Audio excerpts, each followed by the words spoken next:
Recording.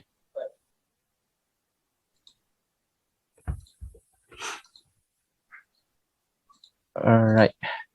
So first, we're going to start our interview right now. So first, I want to introduce ourselves. First, you can call me Danish. And the next one is Zul. Say hi. Hello. And Muiz. Yeah, that's me. You can call me Muiz. Hello, Muiz. Hey, Fahim. And the last one is MOQZAID. If the name is too hard for you, you can just call me Zaid. And it's very nice meeting you, Fahim. Yes, Yeah. likewise. It's very nice to meet you too, Zaid. You can call me Aiman also, since Aiman is a very general name. Yes, okay. All right. So, okay, first about our agenda. So, we want to actually first is to know each other, because what's important is we create bond and friendship. Oh, all right. And next one is learn varieties of English, because there are a lot of English in our world right now. So first we want to know about Pakistani English. So it's one of the varieties of English. And okay, Yeah. so for the introduction, let's know about Fahim. What's your name and Yeah. where you come from? Yes, my name is Fahim. I'm 20 years old and I'm currently doing a bachelor's in cybersecurity. And yeah, that's me. Cool. Very cool, actually. All right. So let's move on to the first question. All right. Okay. First is, at what age did you learn English and why did you learn it? Yeah. So, me personally, I've never really learned English. I can't tell you at what age did I actually start learning English, but we're being taught English in schools since from the first grade. Yes, but personally, the English that I know, I learned it from movies, from games, and from TV shows. Cool, because I personally also like learn English from that kind of stuff, like from games and From music, anime. right? I don't know. Yeah, music also influenced us a lot. So always. Yes, but in schools, in educational terms, we're being taught English from the first grade. So That's like a core subject in our syllabus from the first grade. True. Yeah, similar to our countries too, we can say, because like we were previously colonized, and then like English is something that we will need to learn. So Yeah, we're the same. We were also colonized by the British. yeah, Yeah, we're the same. I guess. in a way, we are the same. True. British people, am I right? Oh no, don't start it, bro. It will take 20 minutes. It will be 1 hour only about the British. All right. So I guess let's move on to the question next. All right. So when you started learning English, did you receive support from people around you? Yep. I come from a very educated family. So yeah, they supported me, but it wasn't like it was a part of school, right? So they wanted me to, pass on to the next grade. It wasn't like you have to learn English and you have to do that. And it wasn't like that. But they wanted me to succeed. And so yeah, I did receive some support from people around me. yeah, we understand. Through family or peer support is really important in learning anything at all, since it makes you feel like you are welcome or you are appreciated for learning the things that you want to learn, right? Yeah. Really cool. All right. So next question is, I'm going to pass to Zul. All right. As you know, I'm Zul. So for my question, what is the impact of English to you and your society? Yes, so as you know that Pakistan was previously a part of India that was colonized by the British, right? So there's a sort of inferiority complex going on in Pakistan right now, which many people. I mean, we have to get out of this mentality, but unfortunately, we're still stuck in it. That many people believe that English is a sign of wealth or maybe education, right? Like if you know better English, that means you are better educated, or you have more money. Yeah, so that's sort of a complex that we're slowly getting out of, but it still is a huge part of our society. Yes, actually, it's also the same in our country, since like people who actually know English can say, oh, they're smart, they're very educated. But I think it's like everyone can learn English too. What do you think? Sorry, I didn't get you. Oh, I mean like everyone should be taught English, no matter how educated they are or how wealthy they are. What do you think? Yeah, because sort of English is like the universal language, right? Everywhere in the country, English is the official state language. So yes, but it is also important to know your own roots, right? Like in Pakistan, English is a state language, but it shouldn't be so that every kid must be taught English. You can start with Urdu, you can start with French, you can start with German, you can start with other languages. English shouldn't be a priority.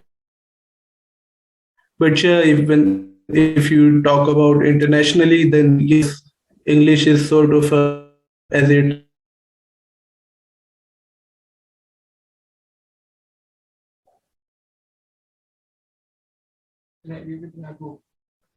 Hello, can you hear us? Fahim, you there?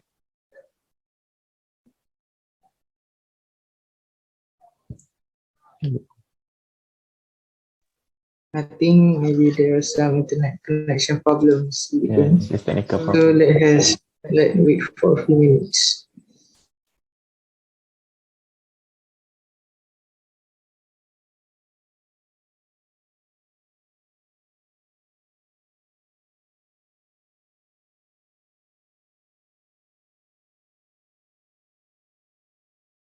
Yeah, he left.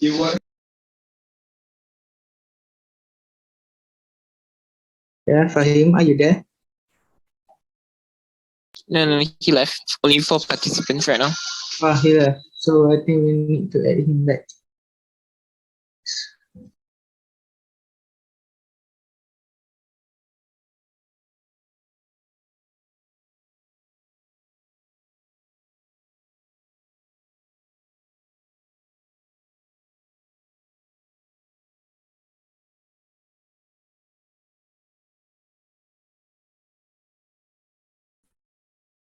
Hello, yes, I'm really Hey man. sorry.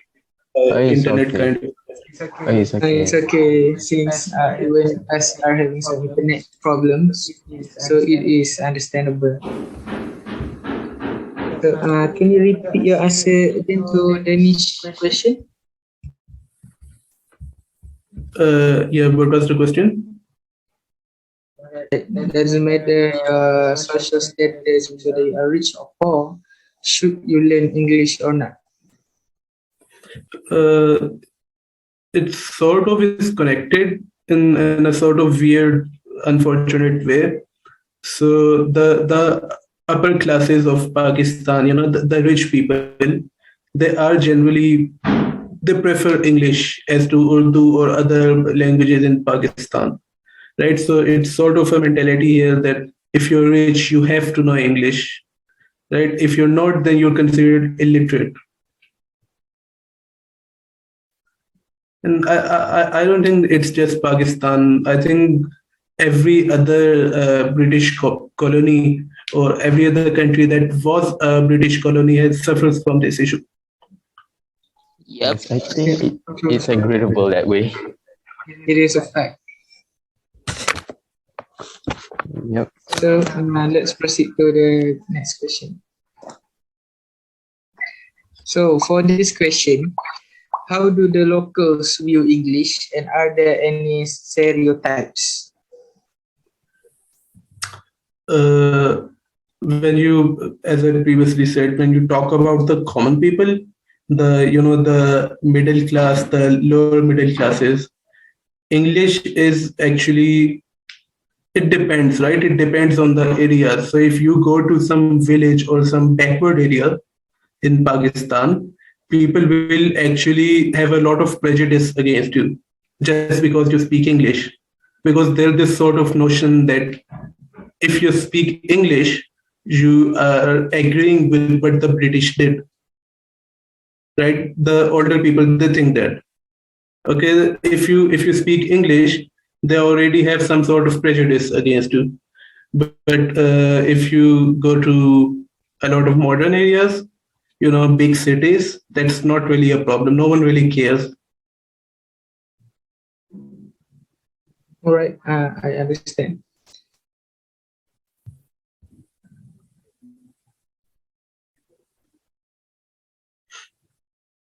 So next, I will pass to one of my friends, Zaid. Hello, Fahim. The question is, how about the education exposure in English language? Yeah, so as I've told already, from the first grade, kids are being taught English in Pakistan. Right? It starts from the first grade, from the basic education, they are taught the English language.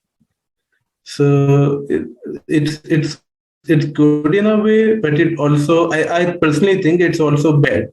Why is it bad? Because of so much emphasis on the English language, I don't know, they sort of become distant from their own languages, from their mother languages, right? From the roots of this country. So since So I think that English should be taught, but after a certain level, right? Maybe after primary school, maybe after 5th or 6th grade. True. True. I think it's kind of like they kind of the liberty of the original language is like kind of a bit becoming less important when English is being too focused on. I think that's my opinion. So when you try to force the whole thing on young children, it creates a mentality that without English you are nothing. So I think true is a bit of a toxic trait. It's something that we learn like since we are kids. So yeah, I guess it's true too. Yeah, I agree with you.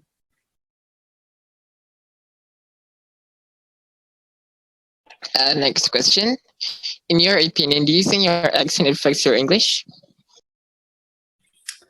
Yes, it does. So I'm actually pretty good in writing English. I write poems, I write stories, right? But I'm not fluent when it comes to speaking English. Right? The grammar messes up. I sometimes I'm not fluent in English. Yeah, and I think a lot of that is because of my accent. So whenever I'm Pakistani, but basically I have an Indian accent, right? My accent is what you would call an Indian accent. So whenever you go you visit some Western country, America or maybe Europe, people make fun of your accent, right? There's this sort of prejudice, there's sort of stereotypical Indian accent, and when you talk to people in English, they actually make fun of you. So it affects me. Yeah, it really affects. It gives me anxiety, right? It affects my my confidence levels. So yeah, my accent does affect my English. Because when it comes to writing, I'm pretty good. I'm good when it comes to writing English. I'm just not good in speaking it. Personally, Yeah, I we think your understand. accent is pretty good, man. And Seriously. obviously, those people don't know the meaning of being exotic. We're True. exotic. True. You doesn't have to only speak a certain accent of English to be considered a pro at it. You just, for you to be able to just speak English, that's already a cool thing. No, you Yeah. doesn't have to feel anxiety about it, since all of us aren't really a pro in English. So yeah, we are in the same boat. I mean, we are like not actually from any English country, so we all have sort of our own accent. So I think we all okay, man. You're fine. Yeah.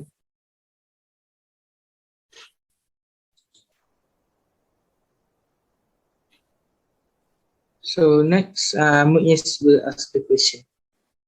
Okay. Okay. Well, this question might seem a bit. The answer might seem a bit obvious, but we're considering to ask this question because there are certain countries that doesn't focus too much on English. For example, Japan, and probably Russia too. Yeah. So, do you think it's necessary for one to learn English in this modern age? Yeah, just like your example, Japan, Russia, and even many European countries, they don't really focus on English. So I think the answer of this question depends on which country are we talking about. If we're talking about Pakistan, I think in today's modern age it is necessary to learn English, right? But Yeah. if you talk about first world countries or already developed countries, I don't really think they have any need to learn English unless they have some foreign relations with other countries. I don't really think it's necessary to learn English. Every country has its own language, right? Yeah. Yeah. Right? When you go to French, you go to a French college. You don't study in English, right? You study in French. They make you learn French first, and then they teach you, right? Mhm. So I don't think English is really that necessary for first world countries. But Yeah. for third world countries like Pakistan, yes, English is sort of necessary. Yeah. I agree. Yeah.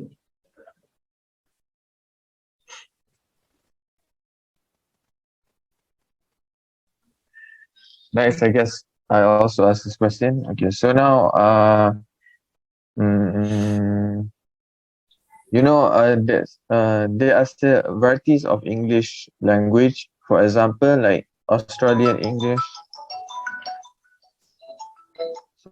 Australian English, American English, and British English. For example, they use different words uh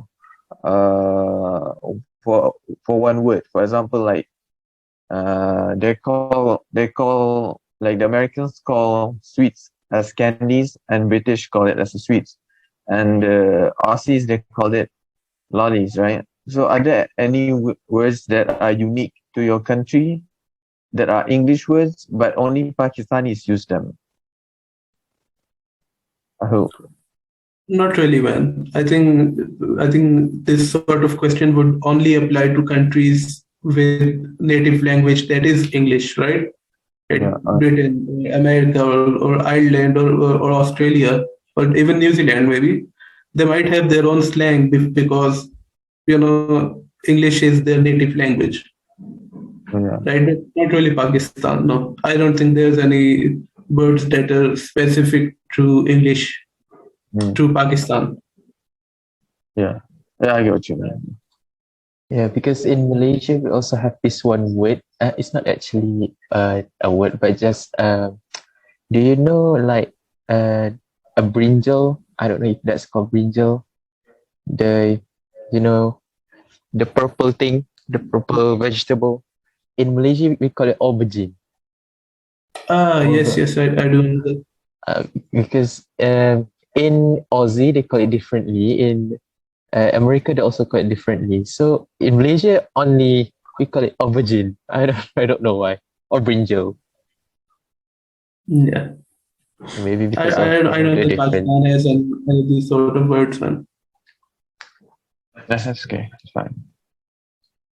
Okay, so Yeah. for wrap up our our short interview, let's finish with A picture. a picture. Right. Okay. Wait, let me change the view angle. All right. Okay. Wait, I need a beard, bro. Someone give me a beard. No, I need a cap too. Now I look too young. All right.